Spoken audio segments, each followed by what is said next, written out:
Hello बच्चों, this is the question number 10 of IOQM 2023।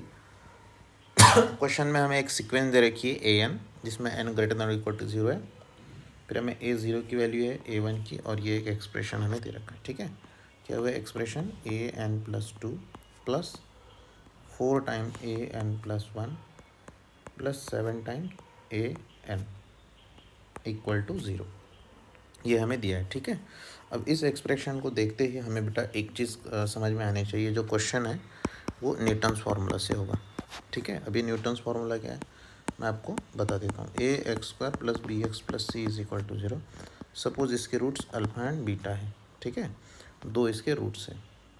और एक चीज़ हमें एक्सप्रेशन अगर ऐसे दिया है p into alpha power n plus minus q into beta power n, ऐसा एक्सप्रेशन दे रखा है। अल्फ़ा बीटा इसके रूट्स है। तो न्यूटन्स फार्मूला इसमें ये आता है बच्चों, यहाँ से हम डायरेक्ट लिख सकते हैं a इंटू ये x² को आप रिप्लेस करके an+2 लिख सकते हैं, प्लस x को रिप्लेस करके आप an+1 लिख सकते हैं, प्लस अब ये c कांस्टेंट नंबर है तो c इंटू 1 को रिप्लेस करके c एज इट इज लिखना आपको an लिख सकते हैं इक्वल टू 0। ये एक्सप्रेशन है। ठीक है, मतलब ऐसा एक्सप्रेशन है तो ऐसा क्वाड्रेटिक बनेगा। ठीक है, ऐसा एक्सप्रेशन अगर है तो ऐसे क्वाड्रेटिक बन जाएगा। ये ऐसे क्वाड्रेटिक दिया है तो ऐसे एक्सप्रेशन बन जाएगा। अब क्वेश्चन में हमें ऐसा एक्सप्रेशन दे रखा है तो क्वाड्रेटिक क्या बन जाएगा, जैसे ये an+2 इसका कोएफिशिएंट यहाँ a है, यहाँ कुछ नहीं मतलब 1 है। ठीक है, तो ऐसे तो यहाँ से इक्वेशन क्या बन जाएगा हमारा x² an+2 की जगह हम क्या लिख देंगे x² प्लस 4 an+1 की जगह पे हम क्या लिख देंगे x प्लस 7 और an जो आपका कांस्टेंट है। ठीक है, जो कांस्टेंट नंबर 1 है उसकी जगह पे हमने an लिखा है तो an की जगह 1 आ जाएगा, मतलब an की जगह 1, 7 इंटू 1 7, ये आपका आ जाएगा बच्चों। ठीक है, जब इसको हम सॉल्व करेंगे तो हमारे दो रूट्स जो है वो आपके आ जाएंगे, सपोज x1 एंड x2। इसको अगर हम सॉल्व करेंगे बच्चों, ये -2 प्लस √3 आयोटा और -2 माइनस √3 आयोटा आ जाएगा। ठीक है, ये आपका आ जाएगा क्वाड्रेटिक फार्मूला से सॉल्व करेंगे आप तो ये आपको आ जाएगा। ठीक है, अब इसमें sum of root x1 plus x2 minus b/a और प्रोडक्ट ऑफ रूट्स कितना आ जाएगा c/a, ये। ठीक है, यहाँ तक क्लियर, सभी को क्लियर हो गया होगा। अब लेट हम जो है कंसिडर कर लेते हैं an इज इक्वल टू, अब ये प्लस माइनस होता है, कोई भी एक हम ले लेते हैं, सपोज प्लस ले लेते हैं p इंटू x1, मतलब अपना एक रूट हमने इसका x1 कंसिडर किया, दूसरा रूट इसका x2 कंसिडर किया। ठीक है, plus q into x2 power n, ऐसा हमने कंसिडर किया, ये जो मैंने आपको बताया था। ठीक है, न्यूटन्स फार्मूला क्वाड्रेटिक इक्वेशन। अब इसमें अगर n को हमने 0 रखा तो ये a0 p into x1 power 0 q into x2 power 0। ठीक है, अब a0 जो बच्चा हमारे पास 1 है तो 1 is equal to p plus q। ठीक है, तो यहाँ से p प्लस q की वैल्यू 1 आ गई। अब n को हमने 1 रखा तो a1 p into x1 power 1 q into x2 power 1। ठीक है, अब a1 की वैल्यू हमारे पास -4 है। ठीक है, -4 है, एंड एक मिनट यहाँ लिखता हूँ मैं, -4 p इंटू x1 है हमारे पास -2 plus √3 iota plus q into x2 है हमारे पास -2 माइनस 2 √3 आयोटा। सो -2 हमने कॉमन लिया तो p प्लस q हो जाएगा। ठीक है, प्लस √3 आयोटा कॉमन लेंगे, p माइनस q बच जाएगा, ये आपका -4। So therefore -4 is equal to -2 into a1 √3 iota p minus q। So ये आपका आ जाएगा बच्चों p minus q is equal to +2 हो जाएगा, तो -2 अपॉन √3 आयोटा, ऐसे आ जाएगा। ठीक है, तो इसको जब अपन रैशनलाइज कर लेंगे, इसको जब रैशनलाइज करेंगे आई से मल्टीप्लाई आई से डिवाइड, तो ये नीचे i² माइनस होना जाएगा तो वो प्लस हो जाएगा उससे 2√3 आयोटा, ऐसे आ जाएगा। ठीक है, तो ये आपका p प्लस q है और ये आपका p माइनस क्यू है। ओके, ये आ गया बच्चों, ठीक है। अब इसमें हम अगर ये फार्मूला लगा देते पी प्लस क्यू स्क्वायर और पी माइनस क्यू का स्क्वायर 4pq, तो पी प्लस क्यू आपका 1 और ये 2√3 आयोटा का स्क्वायर 4pq, सो 1 माइनस 4/3i² 4pq, ये आई स्क्वायर -1 होता है, प्लस हो जाएगा, ठीक है। सो 1 + 4/3 4pq, सो इसका मतलब pq = 7/12 आ जाएगा। ये आ गया बच्चों, pq की वैल्यू आ गई बच्चों, ठीक है।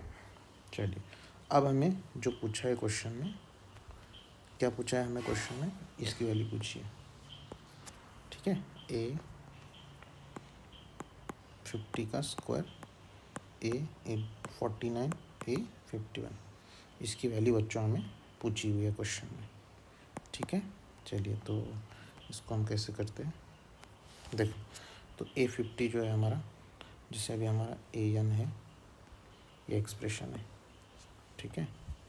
देखो an हमारा क्या एक्सप्रेशन है, p × x1 पावर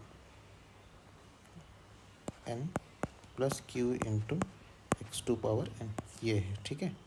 तो यहाँ पे n की जगह पे हम 50 रखेंगे, तो p × x1 power 50 q × x2 power 50। अब ये a50 की वैल्यू आ गई, इसका स्क्वायर है, ये ऐसे आ जाएगा, ठीक है। Minus a49 p × x1 power 49 q × x2 power 49। फिर यहाँ पे आपके पास p × x1 power 51 q × x2 power 51, ये ऐसा आ गया, ठीक है। अब इसको जब अपन एक्सपांड करेंगे, a + b bracket square p² x1 power 50 आएगा, और यहाँ से भी p² आएगा, और 51² मतलब 100 हो जाएगा, और यहाँ से भी 100 होगा। तो इसको जब आप सिंप्लीफाई करेंगे बच्चों, तो आपको लास्ट में आएगा 2pq, जैसे p यहाँ से मल्टीप्लाई करेंगे pq की टर्म, ठीक है। 2pq x1 × x2, इसकी पावर 50 आएगा, और pq x1 power 49 x2 power 51 minus pq x1 power 51 x2 power 49, ये आएगा, ठीक है। इसको जब आप सिंप्लीफाई करेंगे, ब्रैकेट ओपन करेंगे मल्टीप्लाई करके, ठीक है। उसके बाद फिर ये 2 × pq की वैल्यू है 7/12, और x1 × x2 की वैल्यू हमने निकाल रखी है बच्चों, x1 × x2 की वैल्यू है 7, तो ये आपका आ जाएगा 7/50 माइनस pq की वैल्यू 7/12। यहाँ से हम x1 x2 कॉमन ले लेते हैं, x1 पावर 50 49 कॉमन लेते हैं, ऐसे x1 पावर 49, तो ये दोनों में से, ठीक है। और तो यहाँ से 49 और 51, तो ये x2 का स्क्वायर बचेगा, x1 का स्क्वायर बचेगा, ठीक है।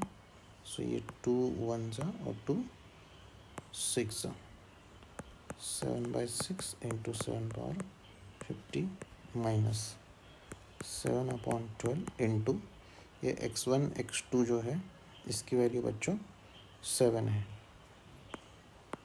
x1 x2 की वैल्यू कितनी है, 7, और x1 + x2 -4, x1 + x2 कितना है, -4।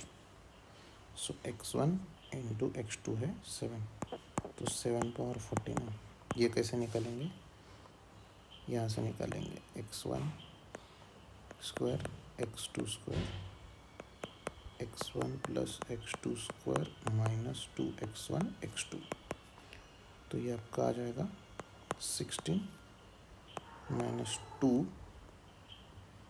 × 7, सो 16 - 14 2 आ जाएगा, ठीक है। ओके, सो ये आपका बच्चों 2 आ गया, तो ये 2 1 जा और यहाँ 2 6 आ जाएगा। ठीक है, तो 7 पावर 50 हमने कॉमन लिया, तो 7/6 माइनस यहाँ भी ये कॉमन हो गया, तो ये 1/6 बच जाएगा। 50 कॉमन लिया हमने, तो ये आपका 7 पावर 50। तो आपको पूछा है नंबर ऑफ डिवाइज़र, तो नंबर ऑफ डिवाइज़र कितने आ जाएंगे बच्चों? ये 50 जो पावर इसमें +1 कर देना पड़ेगा, 51। तो 51 is the answer of this question. Okay बच्चों, सो थैंक यू। आराम से आप देखिएगा एक एक स्टेप और सॉल्व कीजिएगा आप साथ में, तो आपको समझ में आएगा। Okay, so thank you.